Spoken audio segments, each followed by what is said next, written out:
úžasné, že je to veľmi šetrné poľnohospodárstvo, ani nehnojí on tie rastliny strieda, tak aby si tá pôda oddychla. Teraz ich tam bude už 45 tých kruhov, lebo aj Žilinská ryba sa pridala a začína tam robiť svoje kruhy. A sú už ďalší, ktorí to rozširujú. No a tento pán na tom robil 20 rokov. A už praví, že už aj ten aniel strážny, už úplne všetky tí pera už mu vypadali. Žena už chcela odísť odo mňa. Odrazu mi jeden chlapík volá, že viete čo, ja som bývalý podnikateľ a už som len točil tie peniaze a chcel som robiť niečo, čo dáva zmysel. Ja som kúpil polia pri Senci. Prídete tam, ja som tam postavil dom, nasťahujte sa tam a ja vám tie polia darujem. Ten pán mi tie polia daroval, on teraz teda toto robí pri Senci. A tých 15 kruhov dokáže uživiť 60 rodín. 60 rodín v nejakom okruhu 30 km môže dostávať každý týždeň čerstvú zeleninu za veľmi, veľmi výhodné ceny. Takže toto sú len také príklady toho, že dá sa podnikať, vzniká veľa nových vecí aj na Slovensku. Tu vidíte, to sú všetko slovenské produkty, ktoré vznikli tu, či sú to verbeny, alebo oplatky a podobne. My sme vám slúbili, ktorí tu vydržíte po obede, natočili sme so Stanom Bernardom aj takú zdravicu, také krátke video pre vás. Bernard je tiež takým príkladom, nemyslím tohto Bernarda, duchovného, ale Bernarda biznismena. Úžasný človek.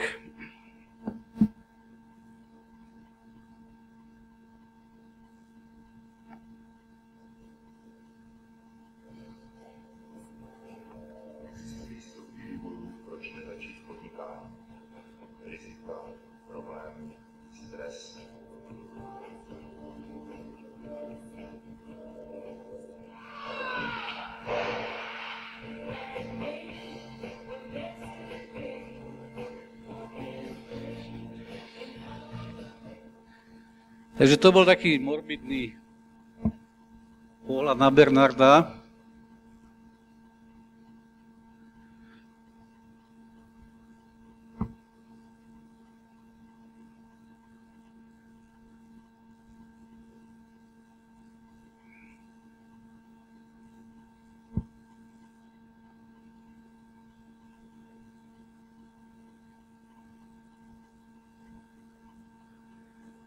Bernard je vlastne ukážka zase takého princípu, ktorý mnohí ľudia podceňujú, že z nedostatku môžu vzniknúť výnimočné veci. Ja to nebudem rozvádzať, ale poviem len dve veci, že Bernard si povedal, budem to robiť úplne opačne ako všetky veľké pivovary.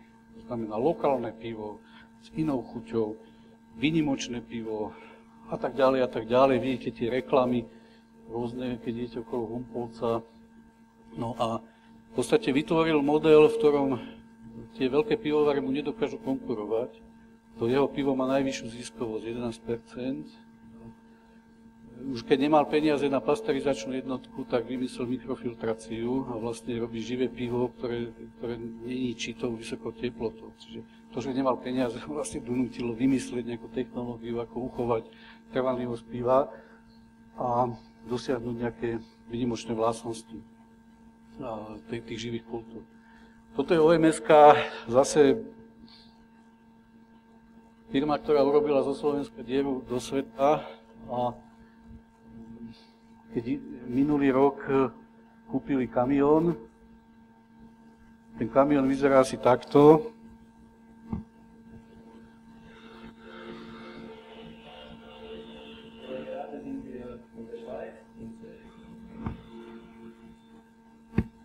No a v tom kamióne vo vnútri je 3D kino a v tom 3D kino ukazujú, oni to volajú, že lighting quality standard, či riešenia svetelnej kvality, ktoré predvádzajú zákazníkom.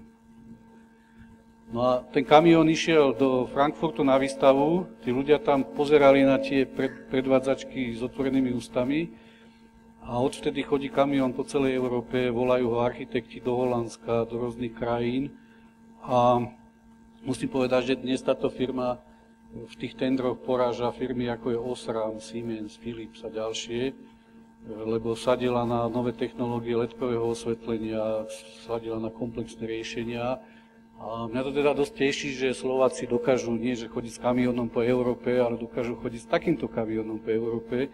a predvádzajú v tom kamióne skutočne výnimočné riešenia. Dnes vyvážajú do vyše 100 krajín sveta. Robí tam v tej firme už asi 1000 ľudí.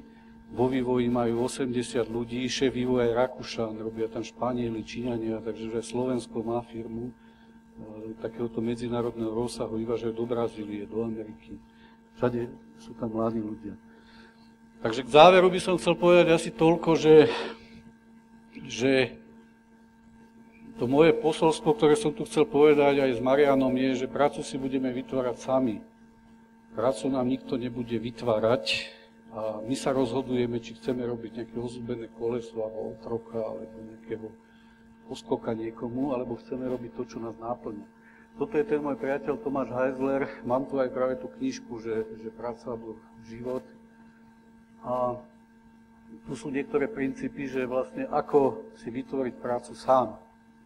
Nechcem povedať, že musíte byť podnikateľom, ale dneska je dôležité, aby sa ľudia stretávali. Biznis sa robí v sieťach, biznis sa robí v tom, že sa si vymieňate nápady, že sa inšpirujete, že si pomáhate navzájom a tak ďalej, a tak ďalej. Čiže tu je niekoľko takých princípov, ktoré potom v diskusii môžeme rozdebatovať, že ako si vytvárať prácu, ako nečakať, že mi ju vytvorí niekto druhý.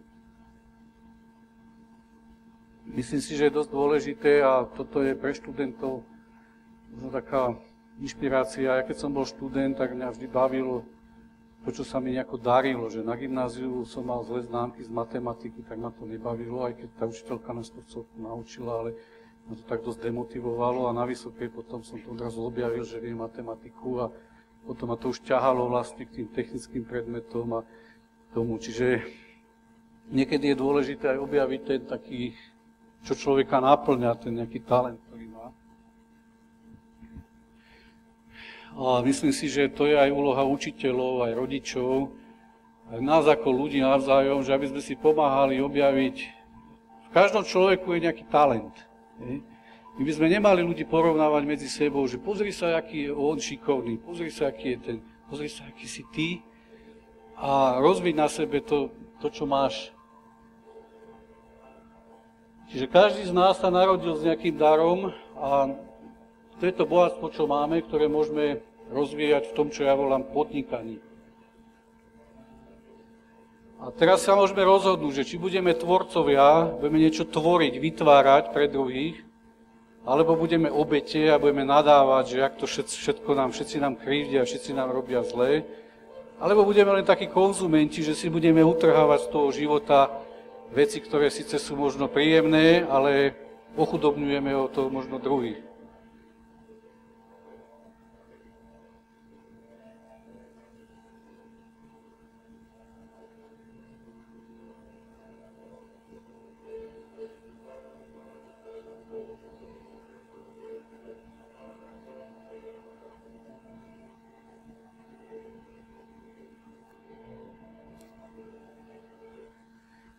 Takže tej inšpirácii tu vľavo je Ivanka Tvrdovská s tým svojím kuchárským tímom, ona sa vám tu dnes predstaví a myslím, že vám tiež dá niektoré rady, lebo ten biznis, ktorý ona robí, nie je ani o high-tech, je o normálnom ľudskom zdravom rozume a ľudskom srdci.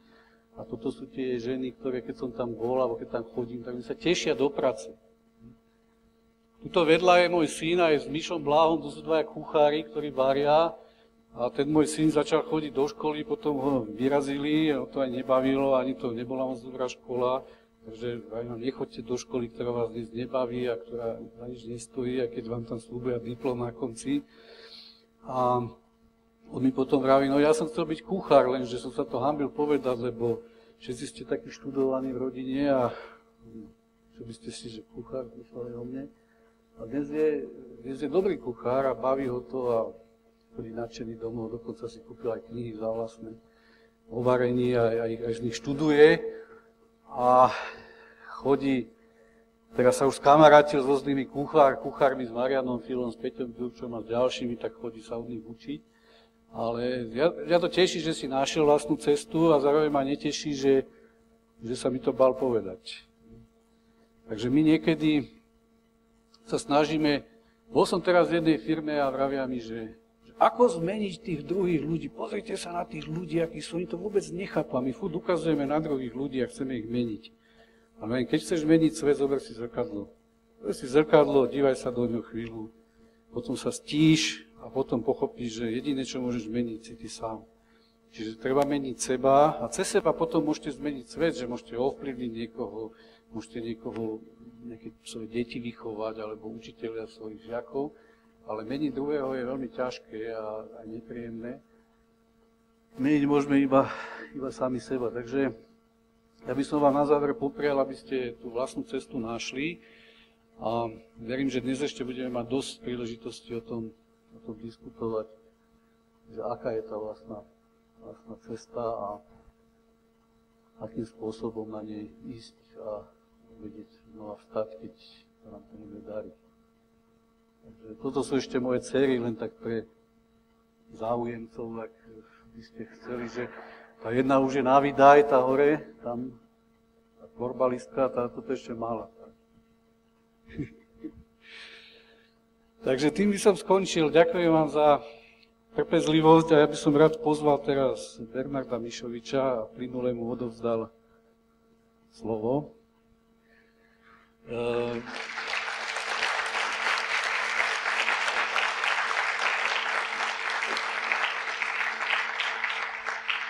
My samozrejme nechceme tu robiť monológ, my budeme radi, keď budeme diskutovať a zídeme z tej tribúny dole, len chceli sme vám tu dať zo pár takých myšlienok, možno ktoré sa vám v hlave nejako usadia a potom by sme naozaj boli radi, keď ste mali chuť s nami diskutovať, pýtať sa. Ja neviem, že my máme na všetko odpovede, ale aspoň sa tak tvárime.